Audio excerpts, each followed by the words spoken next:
Hi, I'm Cindy McCauley, Executive Director of MBA Programs at the George Washington University School of Business, and I'd like to welcome you to the online MBA program. Today we're talking about nuts and bolts, essentially what to expect and how to best prepare for success in the program. We'll discuss things like curriculum and academic policies, registration, and various resources such as how to set up your email, check your tuition bill, and see your schedule online. Let's get started. Let's begin by talking about the MBA curriculum. The online MBA consists of 52.5 credit hours comprising 23 core courses and 6 electives. Classes are 1.5 credits each and take place over a 7-week period called a module, which is essentially half a semester. As a student, you will take 3 courses per module, which will allow you to complete the program within 3 years. The first 2 years of core courses will provide you with a foundation in the business fundamentals and the analytical tools needed for effective decision making. You begin with Foundation 1 courses, including financial accounting, judgment and uncertainty, global perspectives, organizations and leadership, and economics and marketing. Once these are completed, you will be ready for Foundation 2 courses, including finance, operations, international management, and business and public policy. You will finish the program with electives designed to provide a deeper knowledge in specific academic disciplines, such as social media marketing, international finance, or managing developing countries. Although the GW MBA is a general management degree, you are encouraged to select a knowledge domain in a particular area that will allow you to take a sequence of courses designed to show mastery in that particular area of study.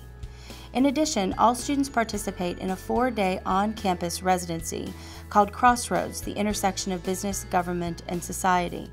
This interdisciplinary course is designed to explore how business and government and nonprofit organizations cooperate and compete in a particular context. Essentially, it explains how business is embedded within society. This 4-day residency takes place in the DC Foggy Bottom campus and are a mix of discussion and field visits to places like the World Bank and the International Monetary Fund. Now let's talk about the academic calendar. The academic calendar is split into fall, spring, and summer, and each semester is split into 2 modules. Modules are numbered consecutively starting in the fall. Thus, the first module of fall is Module 1, the second is Module 2. In the spring, the first module is Module 3, and the second is Module 4, and so on. Spring 2013 Module 3 runs from Monday, January 14th through Friday, March 1st, with finals taking place the week of March 4th through the 9th. Spring break is the following week, giving you a short break from classes. We return on Monday, March 18th through Friday, May 3rd, with finals the week of May 6th through the 11th. You can review the calendar on the Welcome website. Next, I'll explain the registration process. Students will be automatically registered for both Module 3 and 4 courses a few weeks prior to the start of the semester and again prior to the summer semester. You will not be responsible for registration until you start to take electives in year 3 of the program. Now let's talk about GW's policies regarding grading, academic progress, course waivers, and transfer credits. GW MBA faculty use a grading distribution based on the assumption that the class average is between 3.2 and 3.4, in which no more than 20% of the students receive an A grade. This ensures fair distribution of grades for all courses. It's important to note that all students must have a 3.0 to graduate. Should a student fall below a 3.0 at the end of a semester, not a module, he or she will be placed on academic probation for the following 12 credits. Failure to increase one's GPA above a 3.0 after completing 12 credits results in a 1-semester suspension.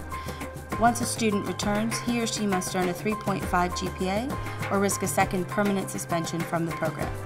In addition, it's important to note that federal financial aid also requires that students maintain a 3.0 GPA. Students that fall below the 3.0 minimum will receive an academic warning for 1 semester.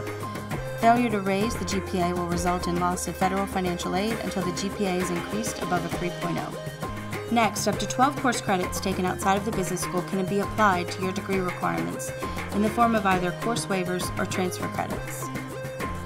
Students with equivalent graduate level coursework can waive up to 6 credits of core course credit if they earned at least a B+ from an AACSB accredited business school within the last 5 years. Details about what classes are eligible for waiver credit can be found on the waiver transfer policy on the Welcome website. In addition, up to 6 credits of coursework can be transferred into the program as elective credits. These courses should be graduate level, business related, and not overlap with the core classes. Contact your advisor to see if previously taken coursework can be transferred in as elective credit. Now let's talk about how to access your email, tuition bill, and schedule of classes. Once you pay your deposit, you will receive a letter that contains your GWID or your GW ID. This is your identification number for nearly everything that you do at GW. We don't use social security numbers. Your GWID is a G followed by 8 digits.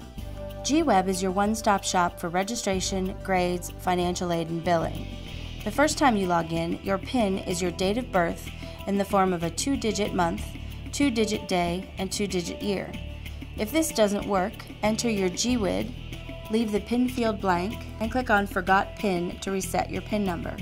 If none of the above steps work, contact the Division of Information Technology at 202-994-4948. Once you're logged into GWeb, you can check your registration, billing, and personal information. Next, you need to set up a NetID that will serve as the login credential for all other systems at GW, including email. Go to this site and click on Students, Staff, and Faculty, then on Claim an Account. Enter your GWID, last name and birth date, accept the policies, and click Claim Account. The system will then walk you through the steps of creating a NetID. Remember, this will form the basis for your email address, so keep it simple and professional, such as the first letter of your first name followed by your last name. Next, go to MyGW, your one-stop shop for all university systems and departments. Here you will see links to email, university directories, Blackboard, and the library. To check your email, click on the email icon on MyGW and log in with your new NetID and password. GW uses Gmail, and it works just like regular Gmail to access and send email. Note, your email address is your netid at email.gwu.edu. The GW Library is an important resource for all MBA students. Please watch the online video about how to use the library and access all research information from wherever you are.